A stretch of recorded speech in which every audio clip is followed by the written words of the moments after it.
Hello friends, नमस्कार। मैं अनुराधा, ए health care professional, और स्वागत है आपको अनुराधा केयर के एक और नए इन्फॉर्मेटिव वीडियो में। ओवुलेशन आपका हो गया है और आप ओवुलेशन के टाइम पर ही रिलेशन बना दिए हैं। अभी आपका टाइम है कि शायद आपका फर्टिलाइजेशन भी हो चुका होता है, यानी कि आपका स्पर्म के साथ एग का मिल चुका होता है। अभी जो टाइम है वो है इम्प्लांटेशन का।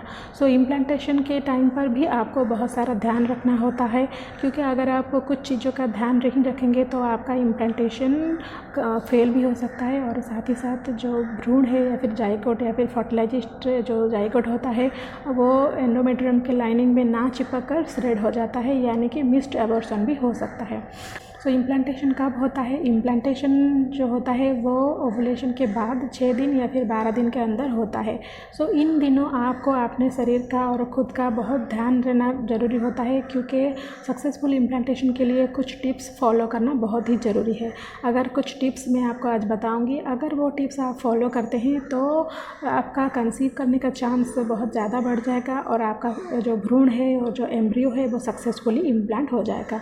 तो चलिए शुरू करते हैं आज का वीडियो। तो पहली जो बात है, अगर आप प्रेगनेंसी के लिए ट्राई कर रहे हैं और कंसीव करने के लिए ट्राई कर रहे हैं तो सक्सेसफुल इम्प्लांटेशन के लिए आप कुछ चीज़ों का परहेज़ करना चाहिए। वो है पाइनएप्पल या फिर पपीता, कच्चा पपीता, अधपका पपीता। इसमें बहुत सारे एंजाइम्स होते हैं जो कि यूटेरस को कंट्रैक्शन करते हैं, इसीलिए ये सब चीज़ से परहेज़ करिए।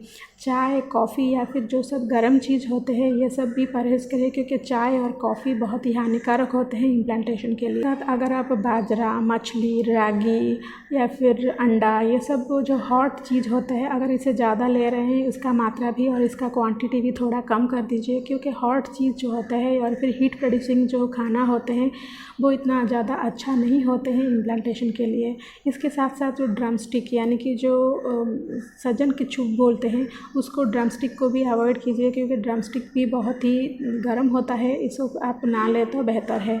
एक्सरसाइज अच्छा होता है बॉडी के लिए, लेकिन अगर आप सक्सेसफुल इम्प्लांटेशन चाहते हैं तो कभी भी हेवी एक्सरसाइज ना कीजिए। और आप वॉकिंग कर सकते हैं, प्राणायाम कर सकते हैं, लेकिन कपालभाति कभी भी मत कीजिए। और साथ ही साथ अगर आप कोई जिम ज्वाइन किए हैं तो अपने जिम ट्रेनर के मदद से हल्का फुल्का एक्सरसाइज कीजिए। घर का कामकाज कर सकते हैं, लेकिन ऐसा कुछ भारी चीज़ ना उठाए या फिर सीढ़ियों से ज़्यादा देर तक ऊपर नीचे ना होए।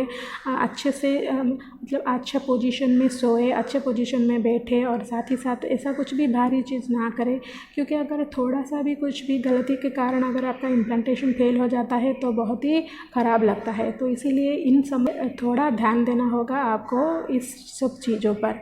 अगर आप ज़्यादा ट्रैवल कर रहे हैं या फिर जर्की रोड पर जा रहे हैं तो भी इसे भी थोड़ा सा अवॉइड कर लिए। इम्प्लांटेशन के दौरान आप कभी भी हॉट वाटर बाथ ना लीजिए। हॉट वाटर बहुत ही हानिकारक होता है।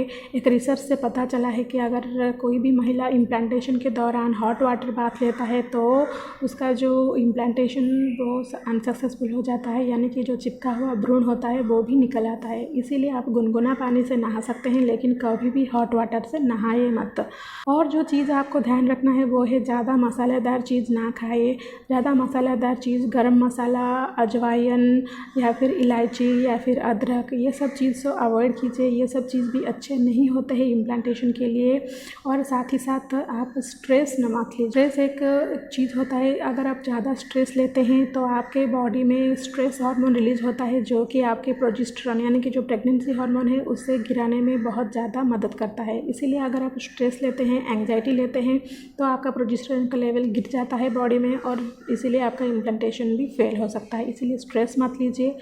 जो भी आपको अच्छा लगता है, जो भी काम, सिंगिंग हुआ, फिर जो भी काम आपको अच्छा लगता है वो सब काम कीजिए। रिलैक्स रहिए, हैप्पी रहिए।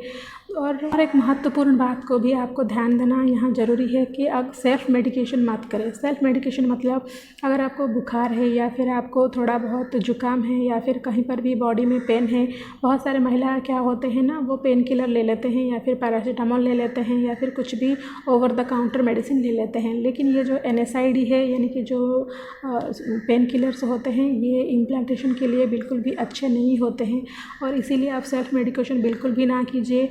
और साथ ही साथ अगर आप कुछ घरेलू नुस्खे से ठीक हो सकता है तो उसे ही ट्राई। तो चलिए अब बात करते हैं कि आपको क्या करना चाहिए। इस समय खूब पानी पिए, खूब खुश रहे और साथ ही साथ बहुत सारा रेस्ट ले और साथ ही साथ कुछ सिट्रस वाले जैसे कि नींबू हुआ या फिर आपका जो ऑरेंज हुआ, ये सब ले सकते हैं। अनार भी बहुत अच्छा होता है, गाजर का रस, ग्रीन वेजिटेबल्स, फ्रूट्स, ये सभी बहुत अच्छे होते हैं। नट्स में नट्स एक बहुत ही अच्छा होता है प्रोजेस्टेरोन हार्मोन लेवल को इंक्रीज़ करने के लिए। जितने भी सारे नट्स हैं आप ले सकते हैं। जो भी आयरन रिच फूड है वो सब ले सकते हैं। साथ ही साथ आप कैल्शियम के सप्लीमेंट्स भी ले सकते हैं। आप चाहते हैं कि आपका गर्भ या फिर इम्प्लांटेशन सक्सेसफुल हो जाए और सक्सेसफुली आपका जो भ्रूण है आपके यूटेरस के दीवार में चिपक जाए, सो इम्प्लांटेशन के दौरान आपको ये केयर बिल्कुल भी करना चाहिए। तो मैं उम्मीद करती हूँ कि ये वीडियो आपको ज़रूर मदद करेगा कि आप अपने इम्प्लांटेशन को कैसे सक्सेसफुल बनाएं और ये सब गलतियाँ बिल्कुल भी ना करें। सो और एक नई इन्फॉर्मेटिव वीडियो के साथ फिर मिलती हूँ। तब तक के लिए stay healthy and stay happy.